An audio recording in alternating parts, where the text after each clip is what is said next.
Hi hello welcome back to my channel. അപ്പോൾ ഇന്ന് നല്ല അടിപൊളി റൈസിൻ്റെ റെസിപ്പി ആയാലും നമ്മൾ തലശ്ശേരിക്കാർക്ക് കണ്ണൂർക്കാർക്ക് ഒരുപാട് ഇഷ്ടപ്പെട്ടിട്ടുള്ള നമ്മളെ ഇറച്ചിച്ചോറിൻ്റെ റെസിപ്പി ആയിട്ട് ഇന്ന് ഞാൻ കാണിക്കാൻ പോകുന്നത്. അപ്പോൾ എല്ലാവരും ഇതൊന്ന് ട്രൈ ചെയ്ത് നോക്കണം കേട്ടോ. അപ്പോൾ ആദ്യം തന്നെ നമുക്കൊരു കുക്കർ എടുക്കാം കേട്ടോ. അപ്പോൾ നമുക്ക് ഇറച്ചി വേവിക്കാൻ കുക്കറിൽ നല്ല പെട്ടെന്ന് വെന്ത് കിട്ടാൻ വേണ്ടിയിട്ട് അപ്പോൾ അത് ഞാൻ കുക്കർ എടുത്തിട്ടുണ്ട്. ഇനി അതിലേക്ക് 2 ടേബിൾ സ്പൂണോളം ഓയിൽ ഒഴിച്ചെടുക്കാം കേട്ടോ. ഇനി നമുക്ക് ചെറുതായി കട്ട് ചെയ്ത് വെച്ചിട്ടുള്ള ഒരു 3-4 മീഡിയം സൈസിലുള്ള സവാള 4 എടുക്കാം. അത് ഇതുപോലെ കട്ട് ചെയ്തിട്ട് ഇതിലേക്ക് ഇട്ടിട്ട് നന്നായിട്ടൊന്ന് മിക്സ് ചെയ്തെടുക്കാം. ഇനി ഇതുപോലെ ഇളക്കി കൊടുത്തിട്ട് ഇതിൻ്റെ കളറൊന്ന് മാറി വരണം. അപ്പോൾ ഫുൾ ടൈം ഇളക്കേണ്ടതൊന്നുമില്ല കേട്ടോ. കുറച്ച് സമയം ഇളക്കി കൊടുക്കുക, എന്നിട്ടൊന്ന് വെയിറ്റ് ചെയ്ത് നിന്നാൽ മതി. അപ്പോഴത്തേക്ക് ഇത് സവാളിൻ്റെ കളറൊക്കെ നന്നായിട്ടൊന്ന് മാറി വരും.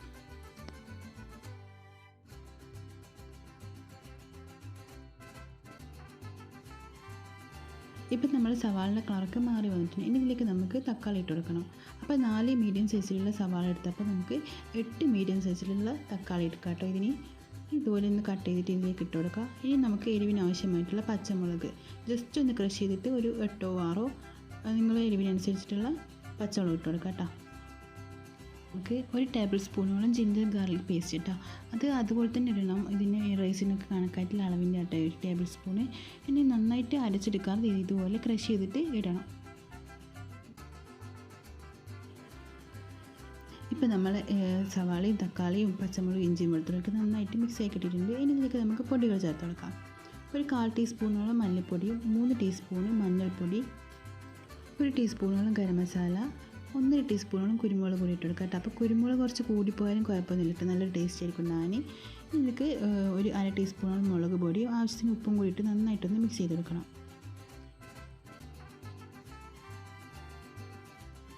ഇപ്പം നമ്മൾ മസാലയൊക്കെ നന്നായിട്ട് മിക്സ് ആക്കി ഇട്ടിട്ടുണ്ട്. ഇനി നമുക്കിതിലേക്ക് നമ്മൾ ബീഫ് കഴുകി വെച്ചിട്ടുള്ള അതും കൂടി ഇട്ട് കൊടുക്കുക.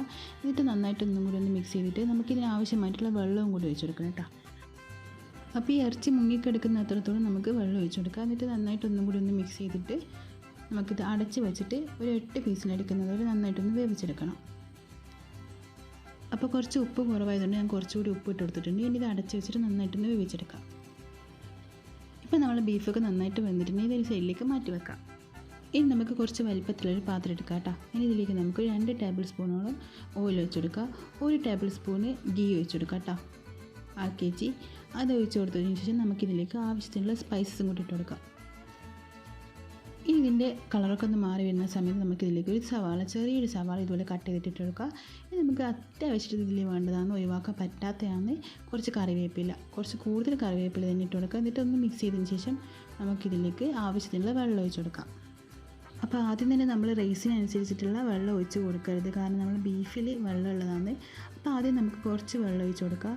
ഇതിലേക്ക് കുറച്ച് ഉപ്പും 2 ചെറുനാരങ്ങൻ്റെ നീരും കൂടിയിട്ട് ഒഴിച്ച് കൊടുത്തിട്ട് നന്നായിട്ടൊന്ന് മിക്സ് ചെയ്തെടുക്കണം.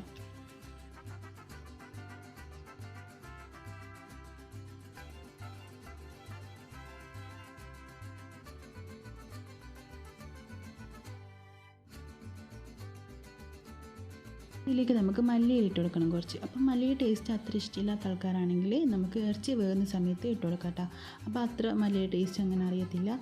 അപ്പോൾ ഇനി നമുക്ക് ഇതിലേക്ക് നമ്മൾ വേവിച്ച് വെച്ചിട്ടുള്ള ബീഫ് ഇട്ട് കൊടുക്കാം.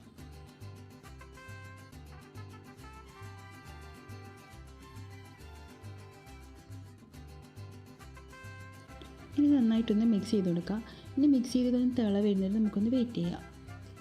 ഇപ്പോൾ നന്നായിട്ടൊന്ന് തിള വന്ന് തുടങ്ങിയിട്ടുണ്ട്. ഇനി ഇതിലേക്ക് നമുക്ക് കഴുകി വൃത്തിയാക്കിയിട്ട് 1/2 മണിക്കൂറോളം നമ്മൾ കുതിർത്ത് വെച്ചിട്ടുള്ള നമ്മളെ ജീരകശാല റൈസ് ഉണ്ടല്ലോ, നെയ്ച്ചോറിനരി, അത് ഇതിലേക്ക് ഇട്ട് കൊടുക്കുക. അപ്പോൾ ഞാനിപ്പോൾ ഇവിടെ എടുത്തിട്ടുള്ളത് 1.5 കിലോ റൈസിന് 1 കിലോ ബീഫാണ് കേട്ടോ. അപ്പോൾ അങ്ങനെ തന്നെ എടുക്കാൻ കുറയാതെ നോക്കാം കേട്ടോ. എന്നാലേ നമുക്ക് നല്ല ടേസ്റ്റ് കിട്ടുള്ളൂ. ബീഫ് കൂടുതലായാലും കുഴപ്പമില്ല, കുറയാതെ ശ്രദ്ധിക്കണം.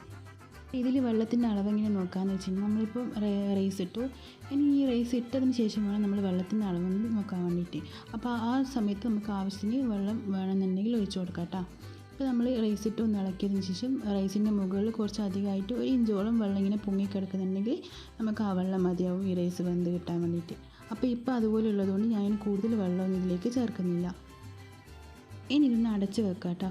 അടച്ച് വെച്ചിട്ട് ഈ റൈസൊക്കെ ഒന്ന് വെള്ളമൊക്കെ വറ്റിയിട്ട് മുകളിലേക്ക് ഇങ്ങനെ പൊന്തി വരുന്ന ഒരു സമയത്ത് നമുക്ക് ഫ്ലെയിം ഒന്ന് കുറച്ച് വെക്കാം.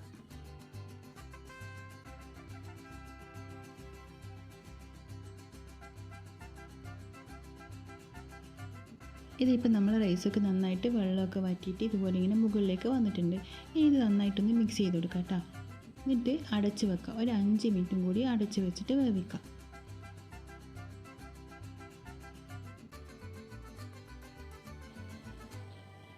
ഇപ്പോൾ 5 മിനിറ്റ് കഴിഞ്ഞിട്ട് നമ്മൾ ഒന്നും കൂടി തുറന്ന് നോക്കിയിട്ടുണ്ട്. അപ്പോൾ നമ്മൾ റൈസ് ഏകദേശം വെന്തിട്ടുണ്ട്, ഫുള്ളായിട്ട് വെന്തിട്ടില്ല കേട്ടോ. ഇത് നന്നായിട്ട് ഒന്നുകൂടി ഒന്ന് മിക്സ് ചെയ്ത് കൊടുക്കുക. എന്നിട്ട് വീണ്ടും ഒരു 5 മിനിറ്റ് ലോ ഫ്ലെയിമിൽ തന്നെ ആക്കിയിട്ട് അടച്ച് വെക്കാം. ഇപ്പോൾ ഇത് നമ്മൾ 5 മിനിറ്റും കൂടി കഴിഞ്ഞിട്ടുണ്ട് കേട്ടോ. ഇനി ഈ സമയത്ത് നമ്മൾ നന്നായിട്ടൊന്ന് മിക്സ് ചെയ്ത് കൊടുക്കുക. നമ്മൾ റൈസ് ഇവിടെ റെഡി ആയിട്ടുണ്ട്. അപ്പോൾ നല്ല അടിപൊളി ബീഫിൻ്റെ ഇറച്ചിച്ചോറ് ഇവിടെ റെഡി ആയിട്ടുണ്ട് കേട്ടോ. നല്ല ടേസ്റ്റാണ്, എല്ലാവരും ട്രൈ ചെയ്ത് നോക്കുക. ഇതുപോലെ തന്നെ ചെയ്താൽ സൂപ്പറായിട്ട് കിട്ടും. നിങ്ങൾ ഇതുവരെ കഴിച്ചതിൽ ഏറ്റവും ബെസ്റ്റ് ഇറച്ചിച്ചോറ് ഇതായിരിക്കും കേട്ടോ. അത്രയ്ക്ക് നല്ല ടേസ്റ്റ് ആയിരിക്കുന്നതാണ്. അപ്പോൾ എല്ലാവരും ഒന്ന് ട്രൈ ചെയ്ത് നോക്കുക. ഇഷ്ടപ്പെട്ടിട്ടുണ്ടെങ്കിൽ ലൈക്ക് ചെയ്യാനും സബ്സ്ക്രൈബ് ചെയ്യാനും ഷെയർ ചെയ്യാനും കമൻറ്റ് ചെയ്യാനും മറക്കരുത്. അപ്പോൾ മറ്റൊരു വീഡിയോ പിന്നെ കാണാം. Bye, thank U.